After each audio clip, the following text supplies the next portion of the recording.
Hello friends, तो अब हम काम करेंगे इस सेक्शन पे जो हमने यहाँ पर वेरिएबल क्रिएट किया था। और हमने क्या करना है, यहाँ पर अगर हम देखें तो इस एनजेड कैटेगरी का जो टैब है इस पर क्लिक करें तो हमारे पास ये वाला पेज ओपन हो जाए इसी तरह का। और यहाँ से हम न्यू कैटेगरी जो अपने डेटाबेस है उसमें ऐड कर सकें। तो इसके लिए क्या कर सकते हैं, सबसे पहले मैं यहाँ पर जो एडमिन एरिया है वहाँ एक पेज क्रिएट करता हूँ इंसर्ट कैटेगरीज .php के नाम से। ओके, अब इस पेज को मैं यहाँ पर गेट करता हूँ अपना index.php में, क्योंकि यही पेज index.php में ही ओपन होना चाहिए, एक सेपरेट पेज ओपन ना हो। तो इसके लिए हम क्या कर सकते हैं, मैं यहाँ पर एक डिफ क्रिएट करता हूँ और एक क्लास हम यूज़ करते हैं रैपर की, और फिर एक और डिव यहाँ पर क्रिएट करता हूँ।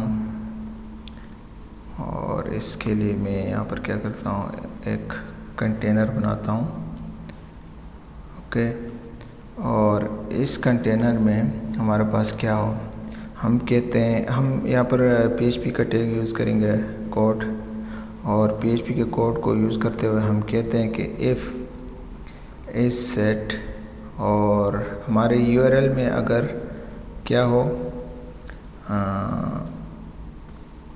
ये वाला वेरिएबल आ जाए जो हमने यहाँ पर डिक्लेयर किया था। मैं इसी को कॉपी करता हूँ और यहाँ पर पेस्ट करता हूँ। अगर हमारे URL में ये वाला वेरिएबल आ जाए तो क्या टास्क जो परफॉर्म हो, तो उसके अगेंस्ट हम इंक्लूड करते हैं कि अगर ये वाला वेरिएबल हमारे पास हो तो ओपन हो जाए इंसर्ट कैटेगरीज .php। ओके, ये वाला पेज ओपन हो जाए, इसको हमने इंक्लूड किया है। मैं इसको रिफ्रेश करता हूँ। अब हम क्लिक करें तो यहाँ पर हमारे पास इंसर्ट कैटेगरीज़ का जो वेरिएबल आ रहा है, फ़िलहाल हमने इस पेज पे कोई काम नहीं किया है। सपोज मैं यहाँ पर डमी सा हाई लिखता हूँ और यहाँ पर मैं रिफ्रेश करता हूँ, तो अब जब भी हम इस पे क्लिक करेंगे तो ये वाला पेज ओपन हो जाएगा। तो इसके बाद मैं इसको डिलीट करता हूँ, एक थोड़ी सी चेंजिंग करते हैं। मैं थोड़ा सा सैम्पल रखता हूँ। हमारे पास इंक्लूड्स के फोल्डर में एडमिन एरिया के इंक्लूड्स का जो फोल्डर है इसमें हमारे पास ये जो DB कनेक्शन है, इसको मैं थोड़ा सा सैम्पल रखता हूँ, क्योंकि बाद में हम देखेंगे अगर हमने चेंज करना है तो हम चेंज भी करेंगे। तो मैं कहता हूँ कि मैं एक वेरिएबल डिक्लेयर करता हूँ यहाँ पर, और इस वेरिएबल में मैं यहाँ पर कहता हूँ कि MySQLi, और इसको कनेक्ट करें किसके साथ, हमारे पास जो लोकल होस्ट है वो प्लस हमारे पास जो रूट, देन हम यहाँ पर पासवर्ड वगैरह को एम्प्टी छोड़ते हैं, और देन हम अपना जो है डेटाबेस उसका नाम देंगे। हमारे पास डेटाबेस का नाम है ushop। ओके, तो हम यहाँ पर देते हैं ushop। ओके, और ये हो गया। फिर सबसे पहले हम क्या करते हैं, यहाँ पर इसी को हम क्या करते हैं, इंक्लूड भी करते हैं। तो हम कहते हैं कि इंक्लूड करें किस चीज़ को, इंक्लूड्स के फोल्डर में हमारे पास db.php के नाम से एक फ़ाइल है, जैसे कि ये फ़ाइल है, इसको हमने यहाँ पर इंक्लूड कर दिया। और इसके बाद हम क्या करते हैं, सेम ये चीज़ें मैं यहीं से कॉपी करता हूँ, यहाँ तक मैं यहाँ पर इसको पेस्ट करता हूँ, और यहाँ पर हम लिखते हैं क्या, इंसर्ट कैटेगरी। ओके, और देन सबसे पहले मैं इस हेड टैग को यहाँ पर क्लोज़ करता हूँ। देन अपना जो HTML का को जो टैग हमने ओपन किया था इसको भी मैं यहाँ पर क्लोज़ करता हूँ। ये हो गया। इसके बाद अगर हम देखें तो यहाँ पर हमारे पास टेक्स्ट एरिया है और कोई एडिटर यहाँ पर यूज़ हुआ है, तो मेरे पास ऑलरेडी इसका CDN है। मैं इसको कॉपी करता हूँ और यहाँ पर मैं इसको पेस्ट करता हूँ। डन। फिर यहाँ से हम अपना जो बॉडी सेक्शन है वो स्टार्ट करते हैं। और बॉडी सेक्शन में सबसे पहले अगर हम यहाँ पर देखें, यहाँ पर तो ये वाला सेक्शन है, तो ये हमने ऑलरेडी किया हुआ है। मैं जल्दी से दोबारा इसको मैं यहाँ पर डिज़ाइन करता हूँ। एक डिव यहाँ पर क्रिएट करते हैं और इस डिव में हम एक क्लास यूज़ करते हुए एक रो क्रिएट करेंगे। और देन हम चाहते हैं कि ये पूरा का पूरा 12 कॉलम्स ही ले लें, तो मैं एक और डिव यहाँ पर क्रिएट करता हूँ और क्लास यूज़ करते हैं। हमारे पास है कॉलन MD और 12 कॉलम्स को ये यूज़ करें। और मैं फ़िलहाल इसको ही यहीं पे कर लेते हैं, बाद में हम देख लेंगे।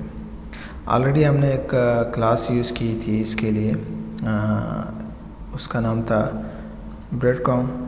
ओके, और यही क्लास को हम दोबारा यूज़ करेंगे और मैं यहीं से इसको कमेंट भी दे देता हूँ ताकि हमारे लिए आसान रहे। ये यहाँ से स्टार्ट हो रहा है।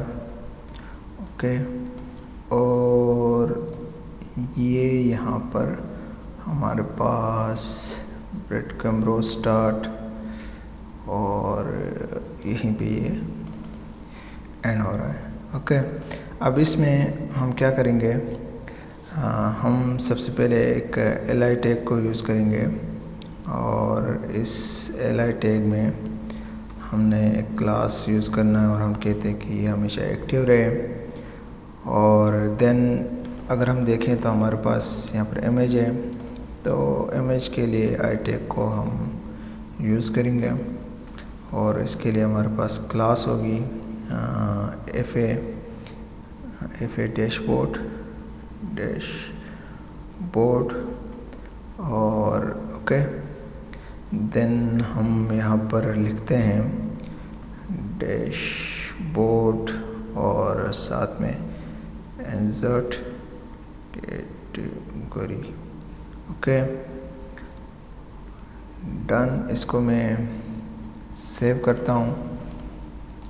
ज़रा इसको रिफ़्रेश करें तो हमारे पास सेम इसी तरह ये भी आ गया।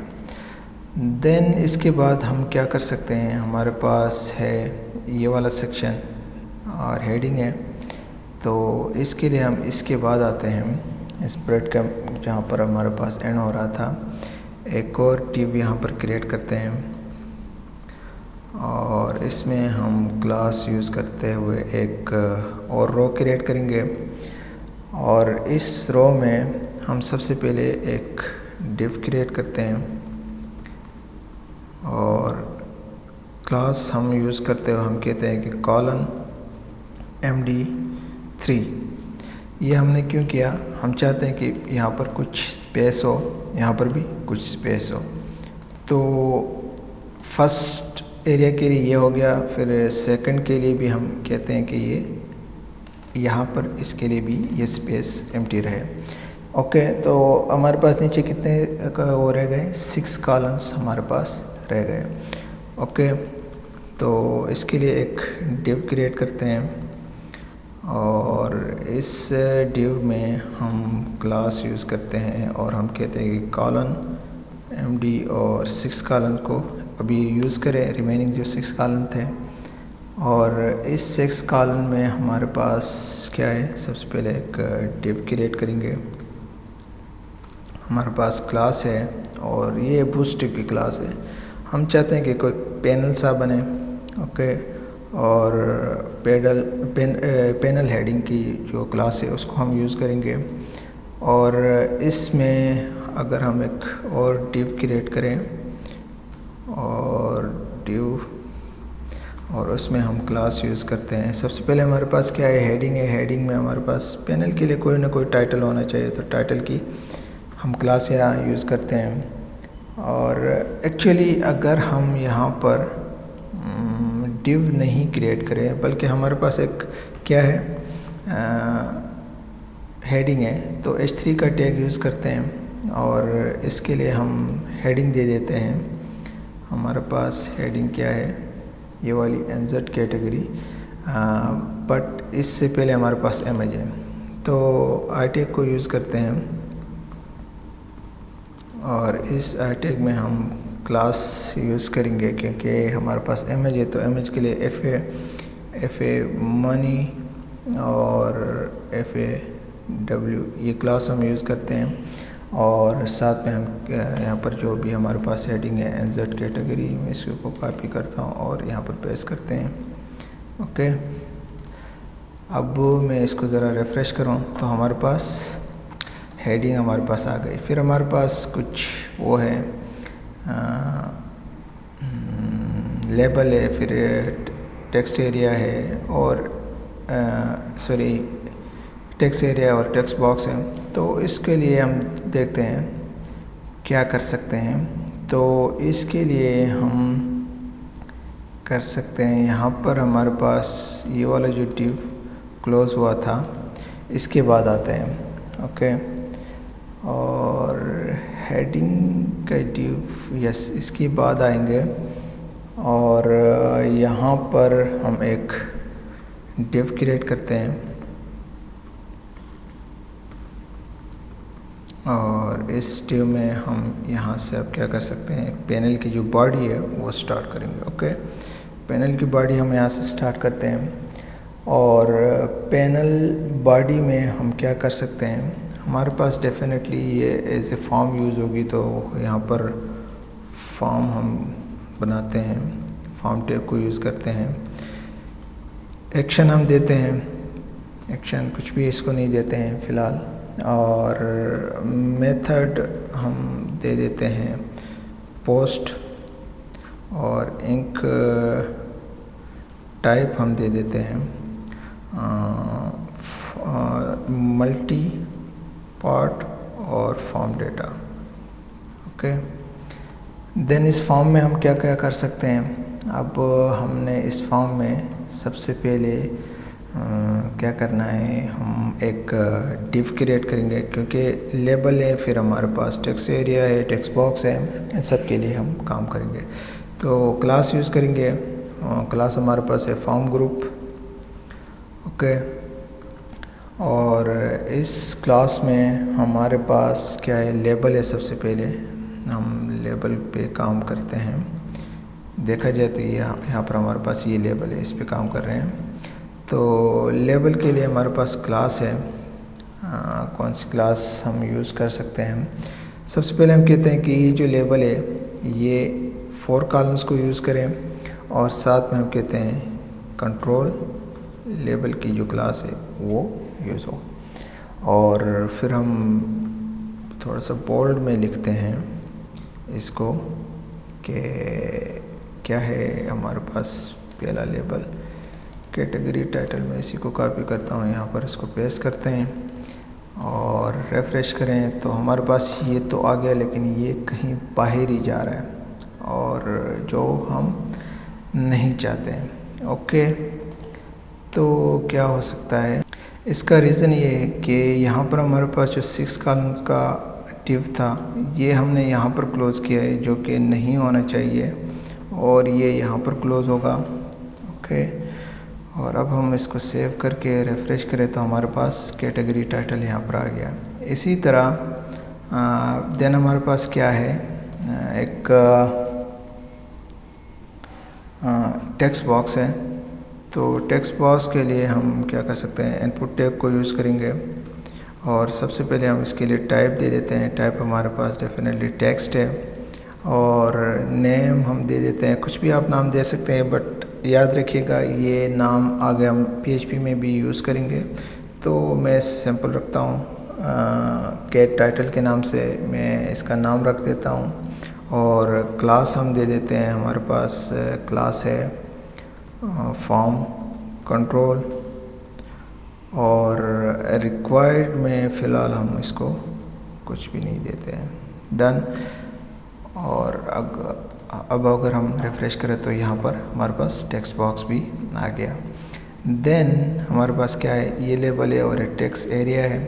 तो इसके लिए हम क्या कर सकते हैं, इस डिव के बाद आएंगे और एक और डिव यहाँ पर हम क्रिएट करेंगे और इसमें हम क्लास यूज़ करेंगे फॉर्म ग्रुप की। और देन हम क्या कर सकते हैं, हमारे पास है सबसे पहले लेबल। तो लेबल के लिए मैं इसी को कॉपी करता हूँ, बार बार लिखने की ज़रूरत ना पड़े। लेबल, और लेबल हमारे पास क्या है, अगर हम यहाँ से लेबल उठाए तो डिस्क्रिप्शन है। ओके, मैं इसी को कॉपी करके यहाँ पर, ओह माय गॉड क्या हो गया, मैं यहीं पे लिख लेता हूँ डिस्क्रिप्शन। ओके, और इस लेबल के बाद हम क्या कर सकते हैं, हमारे पास टेक्स्ट एरिया है। ओके, तो टेक्स्ट एरिया का टैग हम यहाँ पर यूज़ करेंगे और सबसे पहले हम इसके लिए टाइप दे देंगे, टाइप दे दे, नेम दे दे, अप टू यू। तो नेम दे देते हैं, नेम हमारे पास क्या है, हम देते हैं गेट DESC। मैं यहाँ पर सेम रखता हूँ, ये अच्छी प्रैक्टिस है। आप अलग नाम भी दे सकते हैं, जो मेरे पास यहाँ पर डेटाबेस के टेबल में नेम हैं वही मैं यहाँ पर इनको नाम देता हूँ, ताकि बाद में कोई मिस्टेक ना हो। आप कोई और नाम भी दे सकते हैं, बट याद रखिएगा ये PHP में आगे जाके हम यूज़ करेंगे तो कन्फ्यूजन ना हो, इसलिए मैं सेम रखता हूँ। क्लास हम यूज़ करते हैं फॉर्म कंट्रोल, और इसके लिए हम कहते हैं कि ये कॉलम्स यूज़ करें। टोटल सपोज हम कहते हैं कि 9 को यूज़ करें, और रोज़ जो हैं वो ये यूज़ करें सपोज 6। और इसके बाद हम इस टेक्स्ट एरिया को क्लोज करते हैं, यहाँ पर टेक्स्ट एरिया। ओके, सेव करता हूँ और ज़रा मैं इसको रिफ्रेश करूँ तो हमारे पास यहाँ पर कैटेगरी, टाइटल, डिस्क्रिप्शन और टेक्स्ट एरिया भी आ गया। और इसी तरह लास्ट में हमारे पास है यहाँ पर बटन। तो बटन के लिए हम क्या करेंगे, एक डिव क्रिएट करेंगे और इसमें हम क्लास यूज़ करेंगे, हमारे पास है फॉर्म ग्रुप। और इसमें हम क्या कर सकते हैं, हम यूज़ कर सकते हैं इनपुट टैग को यूज़ करें तो बेहतर रहेगा। आप बटन भी यूज़ कर सकते हैं। मैं टाइप देता हूँ सबमिट, और इसके लिए नेम दे देते हैं, वो भी मैं सबमिट ही रखता हूँ। और क्लास हम दे देते हैं, इसके लिए हमारे पास क्लास क्या है, फॉर्म कंट्रोल। और साथ में button, as a button use होगा तो BTN की क्लास को यूज़ करेंगे। और बटन के लिए जो कलर हम देंगे वो डेंजर रेड कलर का होगा। और वैल्यू हम दे देते हैं, यहाँ पर हम कहते हैं इंसर्ट प्रोडक्ट, इंसर्ट कैटेगरी।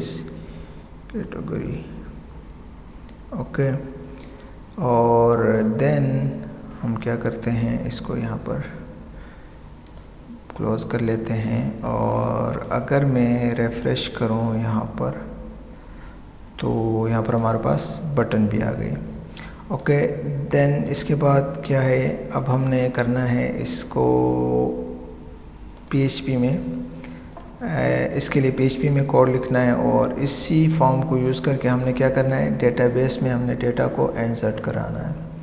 तो यहीं पे हम लिखते हैं बॉटम पे, यहाँ पर हम PHP का कोड वो करते हैं, स्टार्ट करते हैं। और हम कहते हैं कि इससे पहले PHP के कोड से पहले हम क्या करते हैं, style.css में जाते हैं। और यहाँ पर हम देखें तो बैकग्राउंड कुछ डिफरेंट है और ये अच्छा नहीं लग रहा है। तो इसके लिए हम क्या करते हैं, जो बॉडी सेक्शन है उसको हम यहाँ पर क्या करते हैं, स्टाइल करते हैं। ओके। बॉडी बॉडी में सबसे पहले हम फ़ॉन्ट फैमिली दे देते हैं, फ़ॉन्ट फैमिली, और इसको हम दे देते हैं रोबोटो। ओके। और साथ में हम कहते हैं कि एरियल और सेंसर। ओके, ये सारा हम इसका फैमिली फ़ॉन्ट फैमिली दे देते हैं। फ़ॉन्ट साइज़ हम दे देते हैं, हमारे पास क्या हो सकता है 14 पिक्सल। और लाइन हाइट दे देते हैं, हमारे पास लाइन हाइट क्या हो सकती है 1.42857143। और कलर हम इसके लिए दे देते हैं 6x3। ओके। कलर हमारे पास है 1 2 3 4 5 6। ओके। और बैकग्राउंड कलर हम इसके लिए दे देते हैं, हमारे पास बैकग्राउंड कलर इसके लिए होगा ये F0 F0 F0। Okay, save करते हैं। और अब मैं इसको रिफ़्रेश करूँ तो सेम वही बैकग्राउंड और वही चीज़ें यहाँ पर भी आ गए। डन। अब चलते हैं अपने PHP के कोड की तरफ, और यहाँ पर हम कहते हैं कि F इज सेट, और ग्लोबल वेरिएबल हम यहाँ पर यूज़ करेंगे पोस्ट का। और अगर हम कहते हैं कि ये जो सबमिट है इस बटन पे क्लिक हो जाए तो क्या फंक्शन परफॉर्म हो। ओके, क्योंकि हमने डेटाबेस में डेटा को इंसर्ट करना है। तो सबसे पहले एक वेरिएबल हम यहाँ पर क्रिएट करते हैं गेट टाइटल के नाम से। ओके, और हम यहाँ पर क्या करते हैं, सबसे पहले जो हमारे पास ग्लोबल वेरिएबल है, सॉरी, डॉलर पोस्ट, और उसमें क्या होगा, उसमें हमारे पास यही वेरिएबल होगा। अगर स्पेलिंग में मिस्टेक हो गई तो प्रॉब्लम हो जाएगी, ठीक है। और यही मैंने यहाँ पर यूज़ किया था, और यही जो है इस डेटाबेस में गेट टाइटल के नाम से, बल्कि यहाँ पर मिस्टेक है तो हम इसको करेक्ट करते हैं। एक टी को हम यहाँ से रिमूव करते हैं, और यहीं पर भी मैं इसको रिमूव करता हूँ, इसको भी रिमूव करता हूँ, ठीक, ताकि हमारे पास एरर ना रहे। सेकंड, हम एक और वेरिएबल डिक्लेयर करते हैं गेट DSC डिस्क्रिप्शन के लिए, और हम इसके लिए भी एक ग्लोबल वेरिएबल यूज़ करते हैं, और उसमें रखते हैं क्या हमारे पास है, अगर हम देखें यहाँ पर गेट टाइटल है, गेट डिस्क्रिप्शन है। ओके, यहीं पे भी रखते हैं ताकि कोई प्रॉब्लम हमें ना दे। ओके, हमारे पास क्या है, इसको एक्चुअली हम असाइन कर रहे हैं अब इन वेरिएबल्स को। ओके, अब इस वेरिएबल में जो भी आ जाएगा उसके अगेंस्ट क्या फंक्शन परफॉर्म हो, तो इसके लिए भी हम एक वेरिएबल यहाँ पर डिक्लेयर करते हैं। हम कहते हैं कि इंसर्ट गेट, एक वेरिएबल है, अप टू जो भी वेरिएबल रखना चाहे रख सकते हैं।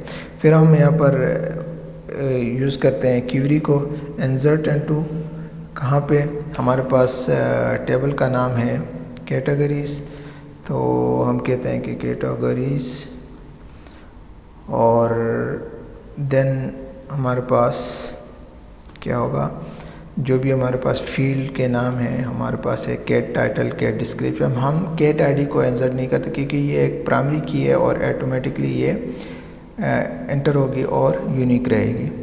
तो सबसे पहले हमारे पास क्या है, गेट टाइटल है।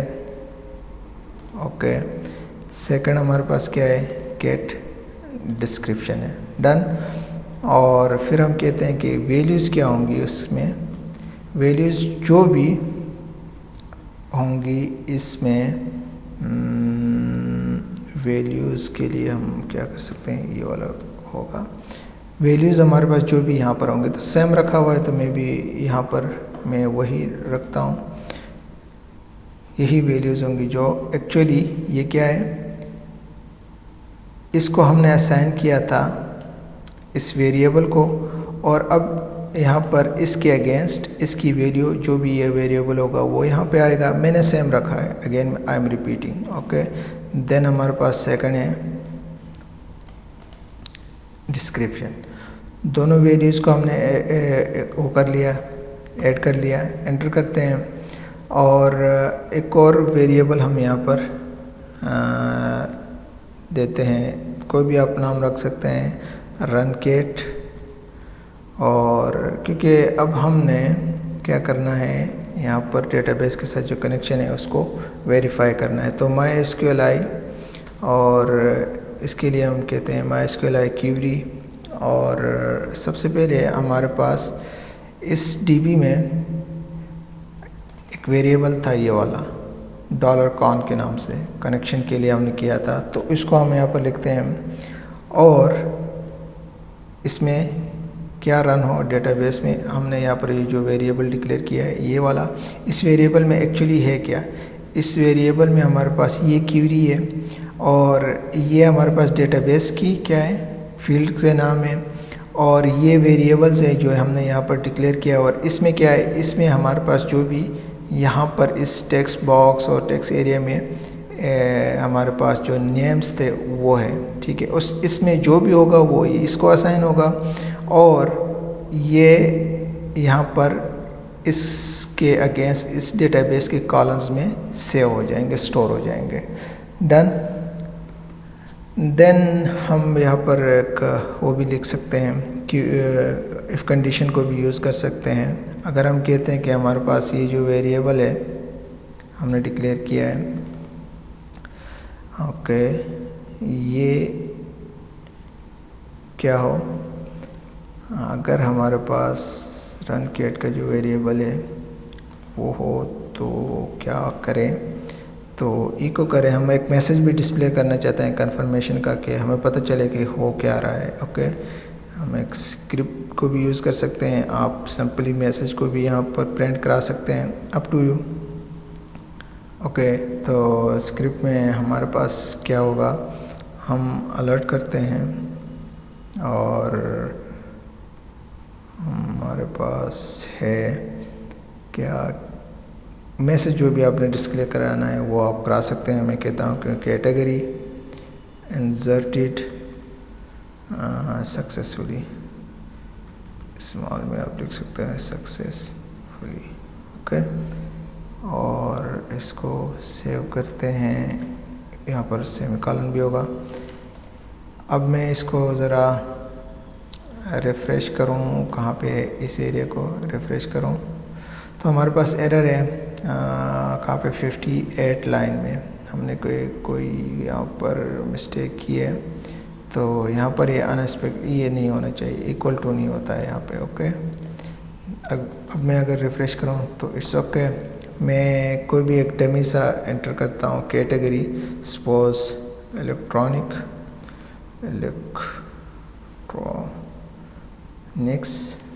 ओके, और कोई भी आप यहाँ पर डिस्क्रिप्शन दे दे, इंसर्ट करते हैं। फिर भी हमारे पास एरर है, तो एरर कहाँ है मैं ज़रा चेक करता हूँ। तो गाइस एक्चुअली हमारा जो प्रॉब्लम है वो यहाँ पे है, क्योंकि हमने जो चेंजिंग की है कस्टमर के फोल्डर में हमारे पास जो DB था, db.php की फ़ाइल थी, उसको एडिट किया है, जो कि हम नहीं चाहते थे। मैं इसको कॉपी करता हूँ, इसको मैं Ctrl+Z करके जो भी पुराना इसका कोड था उस पर लेके आता हूँ, इसको मैं क्लोज़ करता हूँ। और यहाँ से क्या करते हैं, अब एडमिन एरिया में हमारे पास ये एडमिन एरिया का है, और इसके इंक्लूड्स के फोल्डर में ये वाला जो है इसको हमने एडिट करना है। तो मैं यहीं पे इसको पेस्ट कर लेता हूँ। और अब अगर हम रिफ़्रेश करें, और अब अगर हम डेटा को एंटर करें, यहाँ पर कैटेगरी को ऐड करते हैं, हाय हाय लिख के, कुछ भी आप डिस्क्रिप्शन दे सकते हैं। बटन पे क्लिक करें तो कैटेगरी एंजर्टेड सक्सेसफुली का मैसेज आ गया। और अगर हम डेटाबेस में जाके देखें तो यहाँ पर हम देख सकते हैं जो कैटेगरी थी वो ऐड हो गई है, और टाइटल है, डिस्क्रिप्शन है, और इसकी आईडी है। तो आई थिंक आज के लिए इतना ही, मिलते हैं न्यू लेक्चर में।